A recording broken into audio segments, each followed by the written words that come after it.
So, ayan guys, update ko lang kayo sa weather dito sa Romania. Pakita ko sa inyo yung grapes natin na malapit na silang mahinog.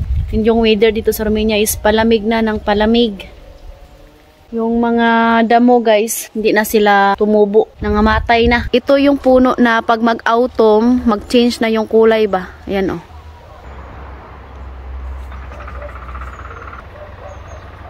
Marami yang anak, kaso nga lang pinutol sa biyanan ko na lalaki.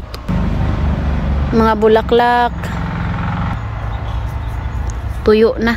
At saka 'di ba maraming kulitis dito, hindi na po sila tumubo. Wala na tayong gugulayin. Yan guys, oh, ito yung kulitis, wala na. Wala na. Yung bulaklak ni mama. Mga laos na. Mga damo. Sitaw ko guys, oh.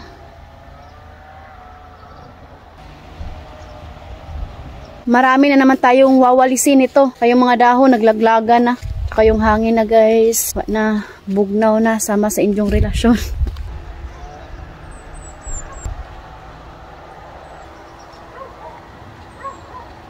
Ay, ang ganda nito guys, oh.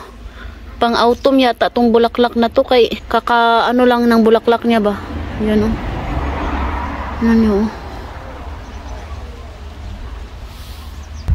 Yan wala na. Pati yung puno na yan, dami ng mga dahon ng alaglag.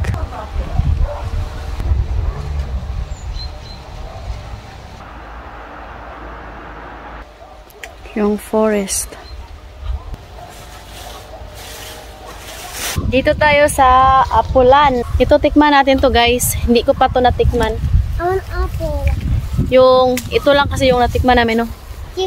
Yan, yung puno na yan. Pero ito, hindi pa. Ito, masarap to guys.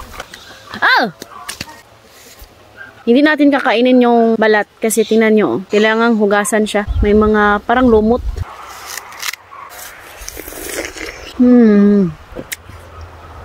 Super yummy.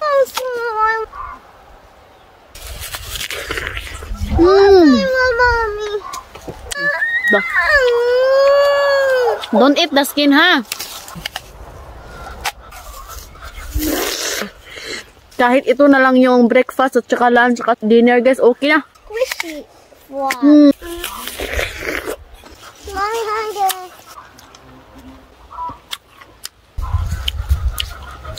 Tikman natin guys, isa.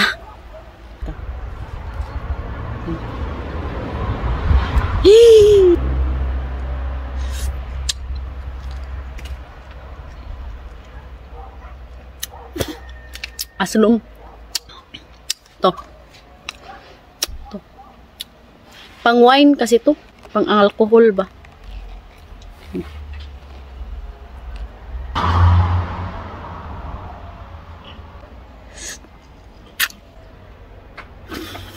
Malalaki yung buto. Pero masarap siya guys. I-update ko kayo guys sa weather dito. Don't forget to like and subscribe our YouTube channel and Facebook page, The Petri Family.